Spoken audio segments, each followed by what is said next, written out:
Today is a massive day for PlayStation VR. We just got the launch date for VR2. We have the VR2 pre-order date and the price. And that is where we're going to start. $550. That is insane. That is so much higher than I expected. I was expecting 350 to 400, maybe 450 at a push. That is, wow, I am shocked by that. 600 euros, 530 pounds, 75,000 yen. So you get the VR headset, of course, you'd hope so. The controllers, the two controllers, which look very similar to the Oculus Rift controllers. Stereo headphones as well. Lovely, thanks for that. That is, oh my God, I'm so surprised by that. So just to put this in context, in America, you can get a PS5 for $550. Sorry, $450 for the discless version. So you got to pay an extra $100 for this headset. What? And in the UK, you can get a PS5 with a disc for £480. So again, you're spending an extra £50 to get a headset. That is insane. I'm sorry, I'm in shock right now. Okay, let's keep going anyway. I'm still in shock. You can also get a different version, which includes Horizon Call of the Mountain, which is basically the main sort of first party game that's going to launch alongside this headset for an extra $50. Ouch. Euros, 650, again, another 50 euros. In terms of pounds, that is an extra 40 pounds, 570 and 80,000 yen. So it's just a voucher code that will be inside the box. Honestly, I feel like that we should just scrap that bundle there and just bundle the game with every VR headset. I think that's the way they should go. I doubt they're going to do that, but anyway. Next up, we're not done there. They want some more money. I mean, their dream scenario would be that you buy this version, this bundle, and then you buy the charging station for an extra $50, 50 euros, 40 pounds, 5,500 yen. I have been very positive about PlayStation recently. I think the PS5 is great. I'm enjoying their games, but this just feels like a step in the wrong direction for me. A lot of people say I'm pro PlayStation or whatever, but it's just too high. The price is just too high. They may bring it down potentially, or maybe it just costs that much to make and they don't want to lose money on the headset, which I completely understand. I know Xbox, for example, on their Series X is losing around $200 each console they sell, which is not many companies can do that. They just can't. So anyway, over the coming months, this month, you can start to pre-order some of the games. From what I've read so far, there's going to be 20 launch games, including Horizon Call of the Mountain. During the initial launch phase for our next-gen headsets, players in the US, UK, France, Germany, Belgium, Netherlands, and Luxembourg will initially be able to pre-order the VR2 headset solely on the PlayStation Online Store. So that is directly through PlayStation. Anyone outside of that region, by the way, the regions I just mentioned, can use normal retailers, basically. So I'm guessing that is some kind of incentive to stop these scalpers and stuff like that. That's what I'm guessing. So one headset to every address. Yeah, I think that's what's going to be happening. PlayStation VR Sense technology includes key features that enable unique gameplay experiences such as headset feedback, eye tracking, 3D audio, and adaptive triggers and haptic feedback. So very similar to the DualSense, you get all that feedback as well through the controller. From what I've heard from people that have got hands-on with this headset, it's a very, very good headset. Again, just got to be careful with the price, I guess. In terms of the lenses and stuff like that, that is an extremely high resolution, 4,000 times 2,440. HDR, of course, that is, I believe, double what you get with the first VR headset. It's a big improvement. No doubt about that. But I feel like with that headset, the price was pretty good. I feel like it was sort of lined up pretty nicely alongside the console. Well, this just feels, yeah, like another kettle of fish. We've created the PSVR2 headset with comfort in mind. That is one thing I love about the first VR headset. I don't know if it's just my head shape or whatever, but it just fit so nicely. It was so comfy to wear for long periods of time. Definitely one of my favorite VR headsets to use. 1,000,000%. In a slightly slimmer and lighter design compared to our previous headsets, we've also included an integrated vent for extra airflow. Well, thank you very much.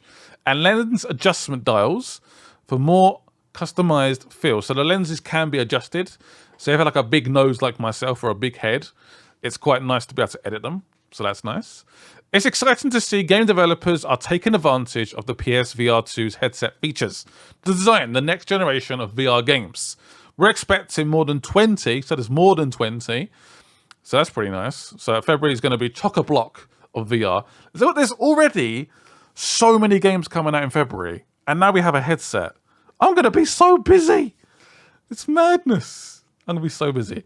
So, yeah, as quoted already, I believe per eye with VR1 was 1080p per eye, so that's double.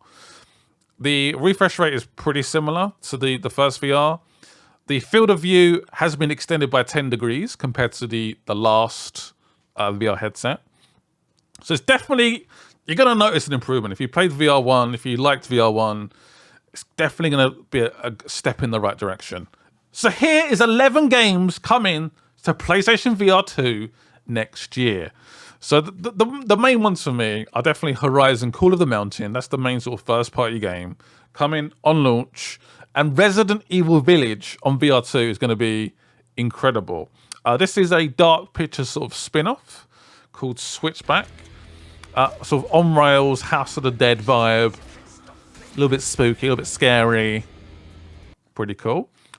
This is called Crossfire Sierra Squad. Actually looks pretty good in terms of graphics. Doesn't look bad at all.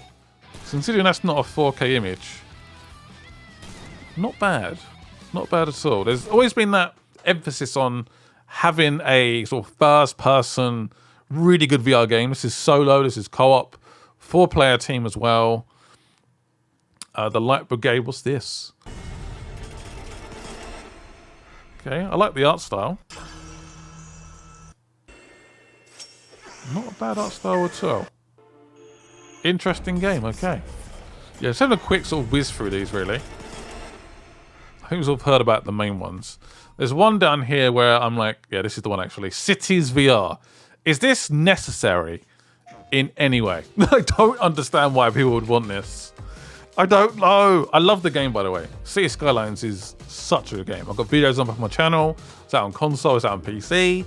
But as a VR experience, I don't get it. I really don't get it. I don't get it. I've said that already. Yeah, this looks pretty decent. I love the sort of art style, the color, the interactions. Is it a headset seller? Not necessarily, but still could be quite a cool experience. So we've got that in 4K at 90 FPS. Ideally, you want 60 to 90 at least. So that's a good FPS. And this is coming actually to VR1. Oh, I don't know why I did that for. VR1 and VR2 next year. So a massive deal. I know this is a massive IP. Hello Neighbor, Search and Rescue. Little spin-off, I guess. And this guy's about to get caught. So I'm guessing you're going to be entering the house trying to save other children. I don't know. There's the key. I think that crow might have seen us. Made a sound. Whoop. Got it. Oh boy. That is terrifying. Why would you want to play that? This is, I don't know if this must be maybe like an early development in some way. I don't know. But Jurassic World Aftermath Collection. I mean, anything with dinosaurs and VR, I'm all for. So got Laura Bailey, got Jeff Goldblum as well in the game. Coming out next year. Excited for that. Pistol Whip. This might be one of my favorites, but it's very similar to Hot Shot. Very similar, but some really cool looking moves. And it looks like sort of serious, like John Wick Matrix vibes, which I'm all for. Definitely all for that. So yeah, that's another cool game. What else have we got? What's this? Zenith? The Last City. Oh, so it's more of like a sort of action game, not like just a first-person shooter. Okay. Hello. Am I cooking? I'm cooking in VR. Let's all clap the guy that made this movie. Quite the talent. Okay. Cool, cool, cool. After the Fall. So this is a co-op game. I think it can be up to like 30 people in the world, which is pretty nice. Pretty good looking game, but it's all crazy like snow zombies. Look pretty terrifying. There's some slow, there's some fast, there's like a slammer. What the hell? I'm just seeing that in VR. Nah. I'll be having nightmares.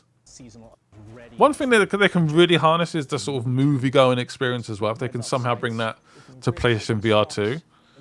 So you make your weapons, okay. Yeah, we are really whizzing through these. And this is the last one. I don't talk about this one too much. Oh boy. It's more of the smaller game, I guess. Are you literally an octopus? Hey, you! Big slimy dude. I don't even know where to start with this one. But yeah, I don't know. I feel a bit downbeat because of the price, basically. I'm struggling to get really excited. I think Horizon looks really, really cool. Mentioned that game so many times. A Jurassic game as well in VR. Hello Neighbor. There's some really cool highlights, but it's a lot of money. It's a serious amount of money. Let me know what you think in the comment section below. Thank you guys for watching, and bye-byes.